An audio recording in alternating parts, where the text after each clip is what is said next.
It's the final day of the group stage at the Club World Cup, and it's a battle of the top two in Group G between two European giants, both sitting on 6 points at the Club World Cup at 3 o'clock p.m. Eastern Time, and it's Man City and Juventus kicking off in this game, in a game that will see Man City favored, minus 138 odds, the draw plus 275, Juventus plus 375. We're expected to see some goals here, with over 2.5 minus 125, and even money plus 100 for the under. If we look at some head-to-head history between Juventus and Man City, Juventus has had City's number in recent years. They've won each of the past 3 meetings, 2-1, 1-0, and 2-0. Those coming twice in 2015, and then very recently, last December in the Champions League phase. City's last win came all the way back in 1976. Overall, Juventus 3-2-1 between the teams. For Juventus, they cruised on Matchday 1, easily swatting aside Abu Dhabi's Al Ain by a 5-0 score. And Juve jumped out to a quick lead, being up 3-0 just 31 minutes in, and 4-0 at the half. Both Colomani and Conceição had a brace, and Yildiz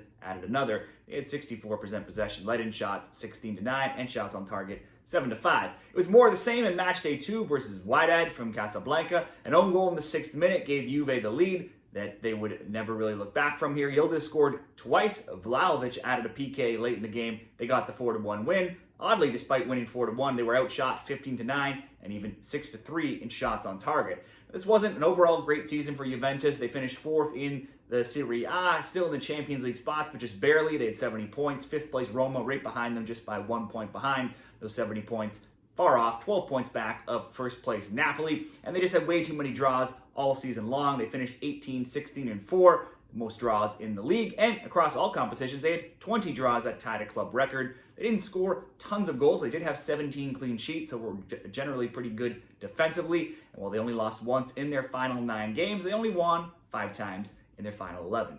Dusan Vlahovic was the main target throughout the season, scoring 10 times, adding 4 assists. He only got 20 minutes versus Al Ain, though. He got about the same amount in Game 2, also coming off the bench to replace Colomani, who started up top, and he came in just in time to get the PK at the end of the game. Colomani had a strong first game, 3 shots, 3 on target, 2 goals. He's now had 1 or more shots on target in 7 of 10 games.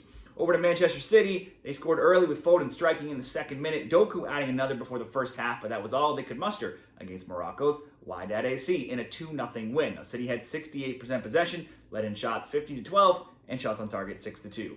Into Game 2 for City, and it was all Manchester. Pep rotated from Game 1. We saw Haaland and others come back into the starting lineup.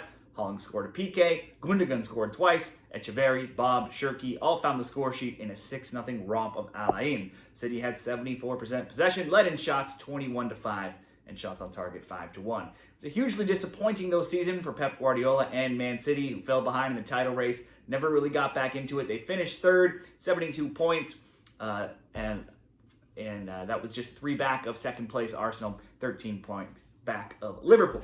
Defense an issue all season long, conceded in many games, and they just weren't as dominant as other seasons.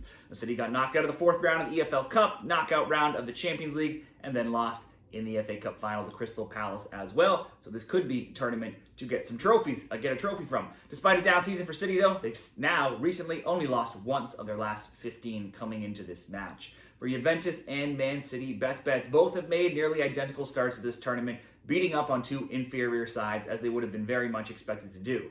Both into the next round, it just comes down to how much importance both teams place on finishing 1st in the group, and that's just hard to tell. Finishing 1st could avoid, though, a potential matchup with Real Madrid in the next round, depending how other games go. You could tell that City were trying to equal the Juve goal difference. Juve has 1 goal better in the goal difference here, sitting in 1st. You could tell they were trying to do that because at the end of the game, when they blew the whistle, players were visibly unhappy. Haaland hitting the ground. They wanted to get some more time to try to get some more goals here. That would tell me that they have some importance here of trying to finish 1st. Also, having lost to Juve in 3 straight games, they're going to want to change that. So I might potentially lead to City here getting the win, but both could also just be happy for a draw as well, knowing that they're through. I could also see a goal from both here. They've both been playing well, and it's not necessarily, we don't necessarily need a tight defensive game in this, again, knowing they're both going through. So a goal from both seems reasonable. A goal from both and 1 more also seems reasonable. You can go both teams to score over 2.5 plus 120, or just both teams to score minus 130 in case we see a 1-1 draw. Let's make that the best bet between Juventus and Manchester City.